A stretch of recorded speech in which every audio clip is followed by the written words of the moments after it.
거룩한 주일의 아침 예배 자리에 나오신 성도님 한 분 한 분마다 주님이 주시는 은혜와 평강이 넘쳐나시기를 축복합니다. 주일 예배에 참석하는 것이 아무것도 아닌 것 같지만 사실 굉장히 중요하고 의미가 있는 일입니다. 아마 어떤 분 가운데는 예배에 오시기까지 힘드셨던 분도 있을 거예요. 갈까 말까 고민하신 분도 계실 거예요. 그래도 이 자리에 오신 분들은 승리하신 줄로 믿습니다. 말씀을 묵상하는 가운데 이 예배 자리에 나와 있는 분들을 주님께서 보시고 뭐라고 하실까가 궁금해졌어요. 여러분, 이 공간 안에 살아계신 하나님이 충만하게 임재하신다고 믿는 분만 아멘 해볼까요? 점수가 이렇게 높지 않은 것 같아요. 이 예배 시간에 살아계신 하나님이 우리와 함께 충만하게 임한다고 믿는 분만 아멘 해볼까요? 그분이 여러분과 저를 칭찬해 주실 거예요. 여러분, 사랑하는 사람을 춤추게 하는 건 뭘까요?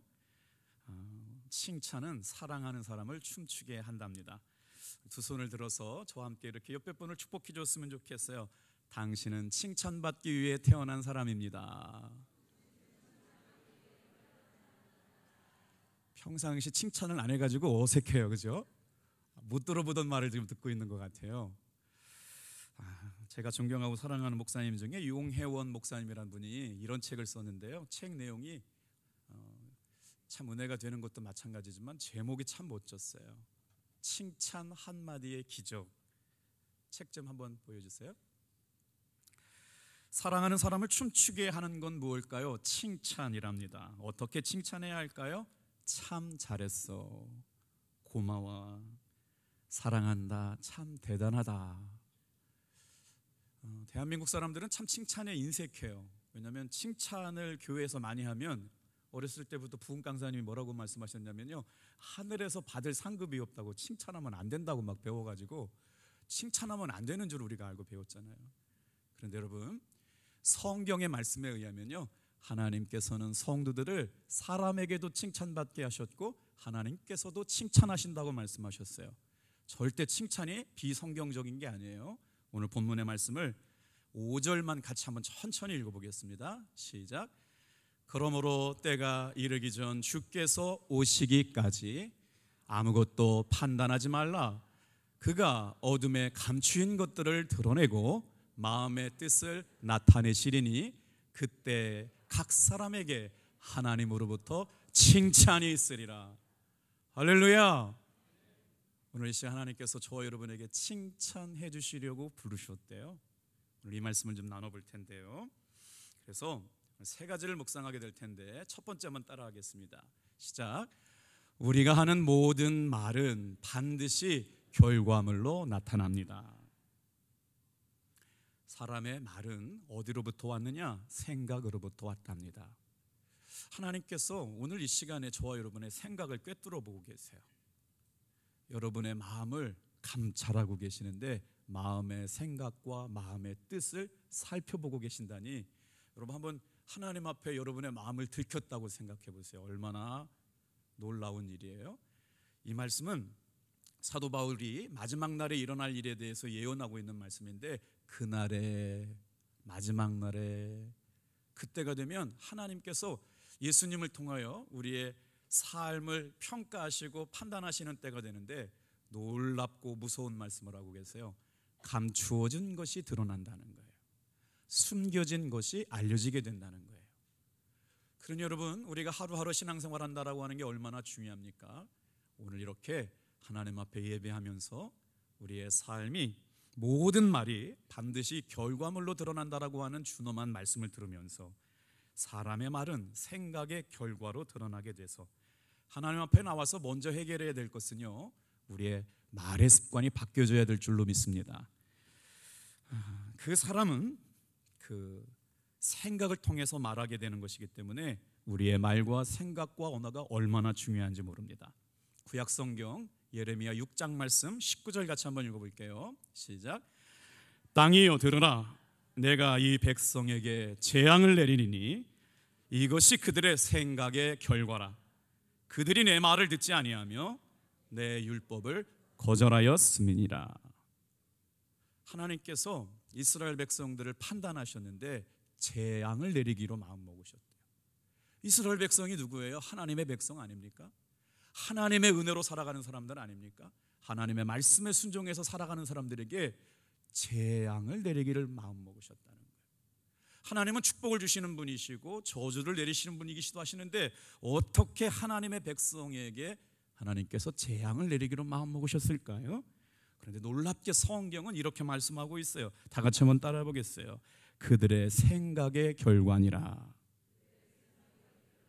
그들의 생각의 결과가 어떻게 나타났다고요? 하나님의 말씀을 듣지 않았다는 거예요. 하나님의 율법을 거절하였다는 거예요. 교회 한 번 안 나오는 게 무슨 큰 일이 있겠나라고 생각할 수가 있습니다.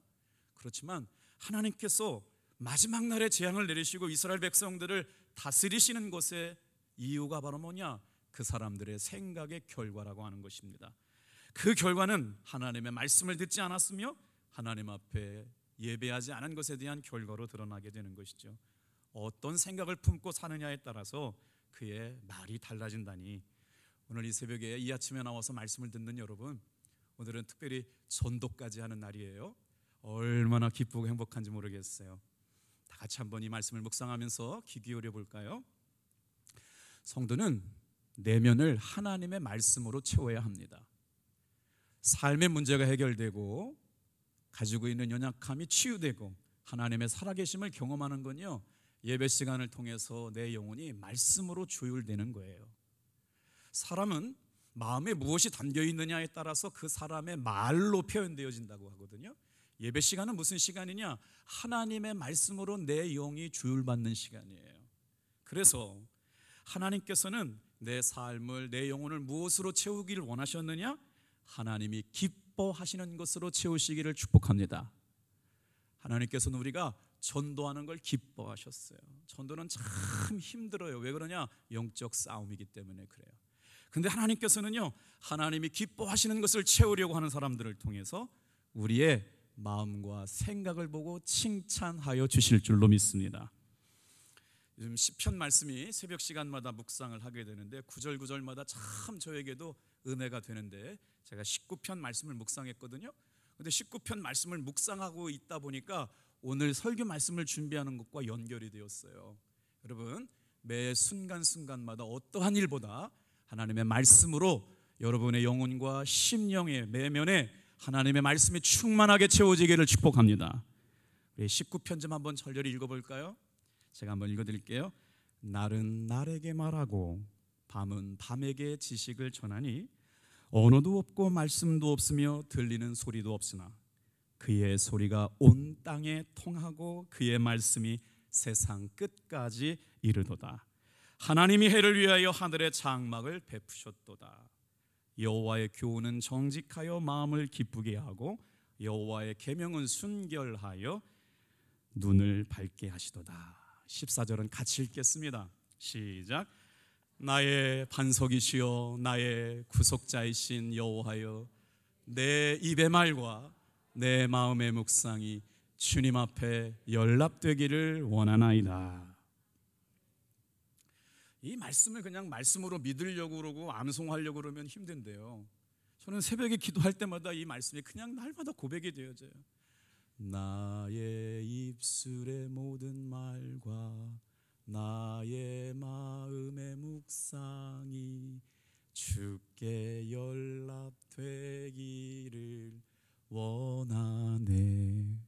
앉으면 이 말씀이 계속 머리에 묵상이 돼요. 오늘 이 시간 여러분 이 말씀을 잘 보세요.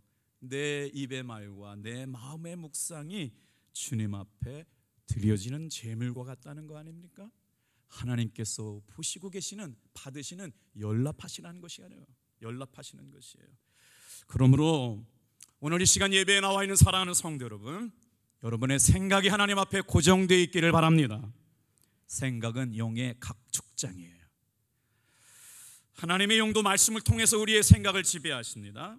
자기의 생각을 주님의 말씀으로 충만하게 조율하고 하는 것은 승리하는 사람들의 특징이라는 것이죠. 하나님은 매 순간마다 저와 여러분을 부르시고 뭐라고 말씀하시느냐? 마음을 새롭게 하라고 말씀하세요. 어떻게 마음이 새롭게 될 수 있다는 말입니까? 마음이 새롭게 되는 표현이 너무 좋아가지고요, 영어 표현 봤더니 마인드라고 써 있어요. 하나님의 말씀을 내면에 모시고 살고 그 말씀으로 인하여 조율받고 살아가는 사람들은 그 말씀으로 인하여 날마다 마음이 새롭게 될 줄로 믿습니다. 그래서 하나님의 종된 우리는 마귀의 종이 아니에요. 예전에 마귀의 종이 있을 때는 어떻게 했어요? 부정적인 말하고 죽이는 말하고 미워하는 말하고 혈기 부리는 말하고. 여러분 일어나. 예수님을 만난 사람들의 그의 내면이 바뀌었어요. 예수의 생명이 들어왔어요. 하나님의 말씀 앞에 조율받기 시작했어요. 그랬더니 말이 바뀌는 거예요. 아직도 여러분 우리의 말에 변화될 일이 많다면 오늘 이 말씀을 잘 듣고 다 같이 한번 따라할까요? 우리가 하는 모든 말은 반드시 결과물을 갖게 합니다. 사도 바울이 은혜가 충만할 때 로마서에서 이런 말씀했거든요. 8장 7절만 먼저 읽어볼게요. 시작. 육신의 생각은 하나님과 원수가 되나니 이는 하나님의 법에 굴복하지 아니할 뿐 아니라 할 수도 없습니다. 내 안에 육신의 생각이 있다는 거예요. 내 안에 성령의 생각이 있다는 거예요. 오늘 이 말씀을 잘 기억해 두셨다가 둘째 대지 나갈 때 이 말씀을 잘 기억하세요. 육신의 생각으로 말하는 사람이 있는가 하면 성령의 생각으로 말하는 사람이 있어요. 왜 이게 중요한지 조금 이따 설명을 드릴게요. 자, 8장 5절 6절 단 칠게요. 시작. 육신을 따르는 자는 육신의 말을, 영을 따르는 자는 영의 일을 생각하나니 육신의 생각은 사망이요 영의 생각은 생명과 평안이니라. 주일에 예배드리러 나와서 예배하는 사랑하는 성도 여러분, 하나님께서 저와 여러분에게 주시는 은혜가 뭘까요? 하나님의 생각을 따라갑니다. 하나님의 마음을 따라갑니다. 생명과 평안이 넘쳐나게 하실 줄로 믿습니다. 인생의 가장 큰 변화가 무엇일까요? 우리들은 예수님을 만남으로 말미암아 인생의 가장 큰 변화를 경험했습니다. 그런데 그 변화가 어디로부터 나타나느냐? 바로 사람의 말로부터 변화가 나타난다라고 하는 것이죠. 생각의 변화는 그 사람의 말과 언어의 변화로 나타난다는 거예요. 육신의 생각은 나로부터 나오는 생각입니다. 교회에 오래 다녀도 성령이 주시는 생각, 하나님의 생각에 집중하지 않는 사람은 여전히 자기 생각으로 말하고 자기 생각으로 판단을 해요. 그런데 하나님의 영으로, 말씀으로 내면이 충만하게 되고 주님이 주시는 생각, 하나님이 주시는 생각으로 붙들려 살아가는 사람은 다 같이 한번 따라해 볼까요? 생명과 평안을 누리게 됩니다. 예수 믿는 사람에게 주시는 하나님의 큰 은혜가 뭘까요? 지금은 고난 가운데 있지만 빛의 영성을 붙들고 살아가는 사람이 되는 거예요. 빛의 영성은 뭘까요? 삶이 원하는 대로 되지 않아요. 어려운 일이 있어요. 눈물 나는 일들을 경험하게 돼요. 뜻대로 내 자녀가 내 맘대로 되지 않습니다. 삶에 넘어짐이 있어요. 사망의 음침한 골짜기를 지날 때가 있고요, 눈물의 골짜기를 지날 때가 있어요. 그런데 내면이 하나님의 말씀으로 조율된 사람들은 빛의 영성을 따라가요. 그래서 어떻게 해요? 삶의 위기가 찾아오고 고난이 찾아올 때도 그의 영혼에 맑음이 깃들게 될 줄로 믿습니다. 그러면서 삶에 흔들리지 않고 이겨나가는 것이죠. 새벽기도 하는 성도님들 보세요. 아침마다 기도하고 눈물로 기도하고 하나님 앞에 삶의 문제를 내려놓고 기도하는 이들 보세요. 그들은 통일한 고난을 받아도 다르게 그 삶의 고난을 이겨나가게 됩니다. 오늘은 우리 사랑하는 성도님들과 함께 길 위에 서서 전도를 하러 나가요. 이렇게 예쁜 초청장도 만들었잖아요. 주중에요, 하나님께서 저를 울리셨어요. 새벽기도 시간에 처음 교회를 나오신 78세 되신 할머니가 자기 발로 교회를 오셨어요. 우연하게 오셨겠죠? 오고 싶으셔서 오셨겠죠? 여러분 그렇게만 생각되시나요? 저는 주님의 선물이라고 생각되어졌어요. 어린 시절 교회를 다니시다가 삶의 형편 때문에 교회를 나가지 못했습니다. 이 할머니는 지금 몸이 많이 아픕니다. 자녀들은 어머니 그래도 수술하셔야 된다고 얘기했지만 이 나이 돼서 수술하면 뭐하니? 그리고 갑자기 교회가 가고 싶었대요. 어디 교회를 갈까요? 답동교회를 가라. 그래서 새벽기도 시간 끝나갈 무렵에 오셨어요. 목사님 저 위해서 기도 좀 해주세요. 왜 보내셨을까? 여러분 그거 아세요? 영혼을 사랑하는 교회 하나님께서 영혼을 보내주시는 줄로 믿습니다. 그렇게 아픈 할머니지만 마지막에 영혼이 돌아갈 고향을 알고 있는 그 할머니를 우리 교회에 보내주셔서 기도하게 하시는 것, 잃어버린 영혼, 예비된 영혼을 만나게 하시게 될 줄로 믿습니다.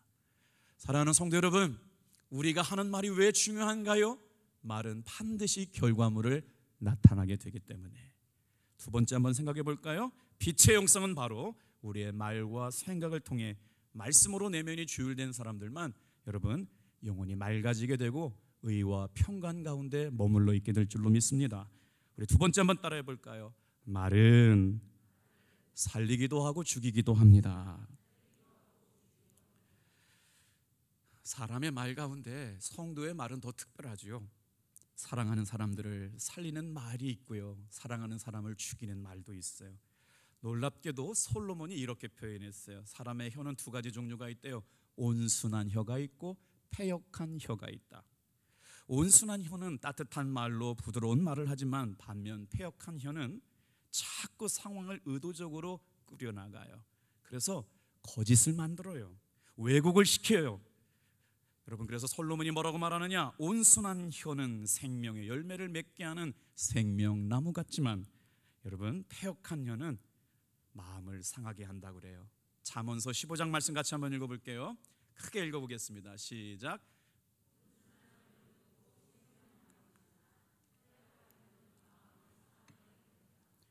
사랑하는 성도 여러분, 저는 전도가 이렇다고 생각을 해요. 예비된 영혼, 만날 만한 만날 사람을 준비시켜 놓으시고 저와 여러분들을 통해서 하나님은 당신을 사랑하십니다, 예수님 믿으세요라고 할 때 생명을 살리는 역사가 흘러가게 될 줄로 믿습니다. 그래서 어떤 혀는 온순한 혀가 있어요. 생명을 살려내는 역사가 있어요. 그의 혀는 생명나무 같아요. 어떤 사람의 혀는 독을 품고 말하는 것 같기 때문에 듣는 말이 똑같지만 기분 나쁘게 말하는 사람이 있어요. 자, 잠언 25장 말씀도 여러분 늘 많이 들었던 말씀이죠. 같이 한번 따라해 볼게요. 경우에 합당한 말은 아로 새긴 은쟁반 위의 금사와 같더라. 여러분 기억하실 게 있어요. 성령의 언어, 생명의 언어가 선포될 때 일어나는 사건이 있습니다. 살리는 역사가 일어나게 될 줄로 믿습니다. 우리가 전도를 할 때 어떻게 역사가 나타나느냐? 여러분, 전도는 위대한 능력이 있어요. 전도를 하는 사람의 영혼도 살아나지만 말씀을 받는 사람의 영혼도 살아나게 될 줄로 믿습니다. 성령의 역사는 살리시는 역사이기 때문에 그래요. 그래서 놀랍게도 생명을 살리는 사람들의 말은 생명의 언어를 통해서 증거되었습니다. 성경에 보면 우리 입에서 나오는 말이 생명과 직결되었다고 말씀하는 말씀들이 참 많아요. 자, 베드로전서 3장 10절 말씀을 같이 읽어볼게요. 시작. 그러므로 생명을 사랑하고 좋은 날 보기를 원하는 자는 혀를 금하여 악한 말을 그치며 그 입술로 거짓을 말하지 말고. 너무나도 아름다운 말 아닙니까? 생명을 사랑하고 좋은 날 보기를 원하는 사람들, 오늘 이 아침에 나와 예배하는 성도들 되기를 축복합니다. 그런 사람은 어떻게 된대요? 자기의 혀를 금해야 된대요. 악한 말을 금치고 입술로 거짓말 말하는 것을 금하라고 말씀하시네요. 온순한 혀는 생명의 기운을 불어넣습니다. 저는 오늘 시간 하나님 앞에 계속 이 말씀을 가지고 기도했어요. 주여, 주일 예배 시간마다 제 부족한 혀를 성령님께서 붙들어 주셔서 온순한 혀가 되게 도와주셔서 말씀을 듣는 이도로 말미암아 심령이 살아나고 영혼이 고침받고 새 힘을 얻게 도와 주시옵소서. 할렐루야. 자, 우리의 마음에는요 두 가지 화자가 있대요. 셀프 텔러라고 그러거든요. 자, 제가 아까 로마서 8장 말씀 드렸잖아요. 긍정적인 말을 해주는 셀프 텔러가 있고요, 부정적인 말을 하는 셀프 텔러가 있대요. 육신의 말을 하는 사람이 있고 사단이 주는 말을 옮기는 셀프 텔러가 있다는 거예요. 그래서 오늘 하나님이 주시는 생각과 말씀으로 살아가는 일이 왜 그렇게 중요한지를 말씀을 한 절 더 보고 찾아볼게요. 예배 시간에 여러분, 예배가 끝날 때 축복 기도를 하잖아요. 그러면 여러분의 생각이 다 그렇지 않지만 주차하는 것도 그렇고 밥 먹는 것도 그렇고 축복기도 하기 전에 떠나가는 사람이 있어요. 여러분, 축복기도 하다라고 할 때 예배 순서에 그 순서를 영어로 베네딕션이라고 그러거든요. 카페 베네가 무슨 말인지 혹시 아세요? 라틴어거든요. 카페는 커피숍이라는 얘기이고요, 베네는 좋다는 말이에요. 카페 베네는요, 좋은 카페라는 말이거든요. 그런데 축복이라고 하는 베네딕시온이라고 하는 말은 어디서 왔느냐? 베네딕시오라고 하는 말에서 나왔어요. 무슨 말일까요? 자꾸 카페 얘기를 하네. 좋게 말하는 시간이거든요. 하나님께서 축복을 전하는 시간, 주의 종을 통해서 예배에 참석하신 사람들을 통하여 말씀을 통해서 하나님께서 축복의 말로 좋게 말하는 시간, 이게 바로 말하다와 좋다가 합성되어서 말한 단어, 바로 베네딕시오라고 하는 말이에요. 전도로 하는 일은 뭘까요? 영혼을 살려내는 좋은 말 하는 시간인 줄로 믿습니다. 그 말에 하나님께서 책임져 주시는 거예요. 축복은 상대방에 긍정적으로 말하는 것이에요. 요즘 한번 방송 보세요. 인터넷이든 방송이든 다 사람을 저주하고 축복의 말을 찾아볼 수가 없어요. 그렇기 때문에 진정으로 탑동교회에서 신앙생활하는 성도 여러분, 우리의 가치는 생명을 살리고 하나님이 주시는 축복의 언어로 담대하게 긍정의 말, 믿음의 말, 살리는 말, 축복의 말을 전하는 여러분 되기를 축복합니다. 우리는 파괴적인 말과 부정적인 말을 하지 말아야 돼요. 믿음의 말을 하고 소망 있는 말을 할 때 하나님께서 우리의 삶도 그렇게 하실 줄로 믿습니다. 자, 제가 이제 사진을 하나 보여드릴 텐데 이게 한 2분짜리 영상인데요, 영상을 이렇게 올려드렸으면 제가 길게 설명을 하지 않아도 되는데 이 영상이 저작권 문제 때문에 제가 동영상을 올려드리지 못했지만 설교 말씀이 끝나고 나서 댁에 가셔가지고요, 한 유튜브 검색해 보세요. 저도 깜짝 놀랐어요. 자, 왜 우리가 칭찬의 말을 하고 하나님께서 주시는 귀한 말씀에 감동을 받으며 살아가며 칭찬의 말을 해야 될까요? 특별히 교회 안에서는 성도들에게 그렇고 사랑하는 사람들에게 가족 안에 그렇죠. 자, 사람은 누구에게나 스스로에게 말을 걸어오는 셀프 텔러가 있다는 존재가 있다는 거예요. 이 존재는요, 평상시에는 드러나지 않습니다. 그런데 위급한 상황이 될 때 드러난다는 거예요. 그래서 얘가 운전을 하다가 어디다가 쿵 받았을 때, 그럴 줄 알았어, 네가 하는 꼴이 뭐 다 그렇지, 나가주고. 이런 마음이 부정적인 텔러가 나에게 말하는 것을 뭐라고 그러냐면 부정적인 텔러라고 그래요. 아까 뭐라고 그랬어요? 육신의 생각을 가지고 틈타 들어온 언어가 있다는 거예요. 그런데 그 순간에 똑같이 누가 말하는 다른 화자가 있어요. 어떤 화자예요? 참 감사하지, 더 큰 사고가 날 건데 하나님께서 지켜주셔서 이만하기 다행이야. 긍정적으로 말해주는 텔러가 내 안에 존재한다는 거예요. 셀프 텔러가. 그러면 왜 어떤 때는 긍정적인 셀프 텔러가 나타나고 어떨 때는 부정적인 셀프 텔러가 나타나서 말하게 되느냐? 연구를 했어요. 내 안의 셀프 텔러는 누구에게 영향을 받느냐? 아빠나 엄마나 사랑하는 사람들로부터 영향을 받아서 셀프 텔러가 말한다는 거예요. 아버지가 보여주셨던 말, 어머니가 보여주셨던 비언어적인 표현, 언어적인 표현, 표정이나 말이나 몸짓을 통해서 자녀들에게 셀프 텔러가 형성된답니다. 위험한 상황이 닥쳤을 때 부모님의 말과 표정이 자녀들에게는요, 스스로 긍정적인 말을 하게 되는 사람이나 부정적인 말을 하며 살아가는 사람으로 만들어낸다는 놀라운 사실. 이렇게 설명만 하면 잘 이해가 안 되니까 그림을 하나 보여드릴게요. 한 실험에서 사람들에게 긍정적인 말과 부정적인 말과 중립적인 말을 또 금기어 12가지 단어를 설명하게 들려줬거든요. 예를 들면 자유, 청춘, 이기다, 뭐 이런 건 특별히 뭔가 느낌이 없잖아요. 태화하다, 잔인하다, 우울하다, 여기가 좀 문제가 돼요. 욕을 한번 해야 되는데 어떻게 해야 되나? 강단에서 욕을 할 수는 없고. 자, 그냥 다 이해해 주세요. 땡 같다. 이게 표현이 안 되네. 이걸 해야 되나 말아야 되나? 뭐 있잖아요.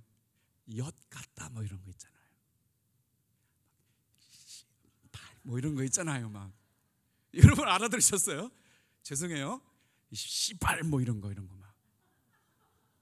그런데 또 막 이런 거 하면서 막 쾌감을 느끼면서 얘기하는 분들 계세요. 막 10원짜리야 막 20원짜리야 막 꺼져 막 그런 거예요. 그랬더니 애가 그랬대요. 내가 촛불이야 꺼지게 막 그랬다는 거잖아요. 보세요. 사진 한 장 보여드릴게요.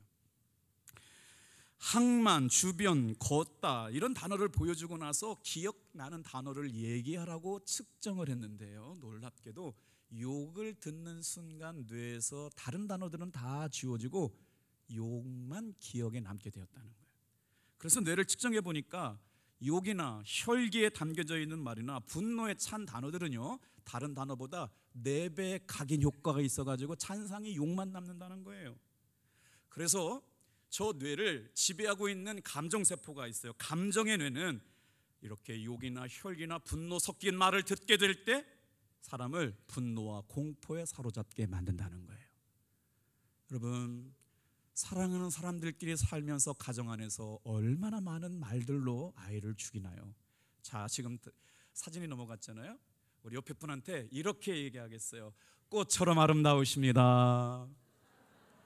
별처럼 빛나게 삽시다. 왜 이런 말을 하고 살아가야 되느냐? 여러분 보세요. 집에 가서 지금과 같이 읽으셔야 될 책이 있어요. 꼭 한번 읽어보세요. 에모투 마사로라고 하는 사람이 쓴 물은 답을 알고 있다라는 내용이 같이 있는데 그걸 다 말씀을 드릴 수 없거든요. 사진 잠깐 보여주세요. 아름답다, 사랑한다 라고 말할 때 우리 뇌에는요 침전물이 쌓이게 되는데, 연구자들이 저런 사랑한다는 말을 들었을 때 만들어지게 되는 분홍색 침전물이 우리 뇌 안에 쌓이게 된다는 거예요. 육신의 생각과 영이 주시는 하나님의 생각을 따라가는 사랑하는 성도 여러분, 이게 생명의 말씀이라고 알면서도 뭐가 그렇게 뇌를 바꾸어 나가는지 모르겠지만 현대 과학으로 뇌를 연구한 사람들이 저렇게 사진을 찍어놨어요. 사랑한다라고 말하는 것, 하나님은 당신을 사랑합니다. 전도하게 될 때 하나님, 우리 사랑하는 성도들의 뇌도 저 분홍색 침전물이 쌓이게 될 줄로 믿습니다. 예수님 믿으세요라고 얘기할 때도 우리의 뇌에 분홍색 침전물이 쌓이게 된다는 거예요. 그런데 보세요, 다음 사진 한번 보세요. 자, 사람이 화를 내고 욕을 하며 또 욕을 하고 욕을 들었을 때 사람의 뇌에는 어떤 것들이 쌓이느냐? 갈색의 침전물이 쌓인다는 거예요. 10원짜리야 꺼져, 재수 없어, 못난 놈, 재수 없는 놈. 아는 욕이 그거밖에 없네. 또 할 수 있는데 제가 참았어요. 그 욕을 들었을 때 우리 자녀들에게는 무슨 현상이 나타나느냐? 뇌 안에 갈색 침전물이 쌓인다는 거예요. 그래서 연구자들이 저 뇌에 쌓인 갈색 침전물을 빼가지고 생체 실험을 하는 쥐에다가 주사했어요. 어떤 일이 일어났을까요? 쥐가 즉사했어요. 그러니까 여러분, 사랑한다, 고맙다, 행복하다, 아름답다라고 말하면 우리 뇌가 행복한 물질을 분비해가지고요 분홍색 핑크빛 침전물이 우리의 뇌에 쌓이는데, 혈기하고 분내고 저주하고 악한 말을 우리 누구에게 품고 사시는 거예요. 그 침전물을 쥐에게 주사했더니 즉사했답니다. 길에서 전도하다가 싫은 소리 하는 사람을 만나게 될 수도 있어요. 예수 믿는 사람들 나쁘다고 하는 사람을 만날 수가 있어요. 그래도 여러분은 다 같이 한번 잠언 15장 4절 말씀을 기억하세요. 온순한 혀는 곧 생명나무이지만 패역한 혀는 마음을 상하게 하느니라. 오늘 이 자리에 나와서 귀한 말씀으로 내 영혼을 조율하고 맑게 빛의 영성을 가지길 원하는 여러분, 하나님의 말씀의 말이 입에서 선포되기를 주님의 이름으로 축복합니다. 그래서 여러분, 오늘 전도 나가서도 마찬가지예요. 전도지를 주면서 하나님은 당신을 사랑하십니다 얘기할 때 우리 뇌는 사랑이 선포되기 때문에 영혼의 분홍색 핑크빛 침전물이 쌓이게 되는 것이에요. 전도는요, 나도 살고 그 사람의 영혼도 살리는 일인 줄로 믿습니다. 자, 마지막으로 한번 또 따라해 보시겠어요? 다 같이 한번 따라하겠습니다. 칭찬의 말은 사랑하는 사람을 춤추게 합니다. 강원도에서 목회할 때 도박 중독에 빠졌던 퇴직 선생님이 한 분 교회에 나오셨어요. 그분은 정말 독특한 가정생활에 대한 철학을 갖고 계셨어요. 저한테 자랑삼아 이렇게 말씀하셨어요. 목사님, 저는요 살면서 아내에게 반찬을 맛있다고 한 번도 얘기해 본 적이 없대요. 밥을 먹을 때마다 날마다 반찬 투정을 했대요. 깜짝 놀래가지고 왜 그러셨냐 그랬더니요, 그래야 여자들은 다음에 반차를 잘해온대요. 저도 깜짝 놀래. 저 아니에요. 아니 진짜 그러셨냐고. 그래서 저는 자기는 살면서 평생에 한 번도 아내에게 맛있다, 고맙다, 감사하다는 말을 한 번도 안 했다고 자랑스러워서 얘기를 하시더라고요. 그래서 어떻게 했냐고 그랬더니 이혼당했다고 그러더라고요. 그렇죠. 아내를 가리켜서 훈육해가지고 맛없다고 맛없다고 이게 뭐냐고 얘기해야 다음번에 차려온 반찬을 신경 써서 해온다라고 하는 철두철미한 신앙을 가지고 있었는데요, 결국 그는 이혼당하고 말았어요. 왜 이 말씀을 드리느냐? 예수님을 믿는 믿음의 성도들의 가정 안에서도, 사랑하는 가족 간에도 사랑한다, 고맙다, 힘든다라고 하는 말을 잘 하지 못하고 살아가요. 축복의 말은 가정 안에서 사라지고 아빠에게서 엄마에게서 사라지고 파괴적이고 공격적인 말들이 난무합니다.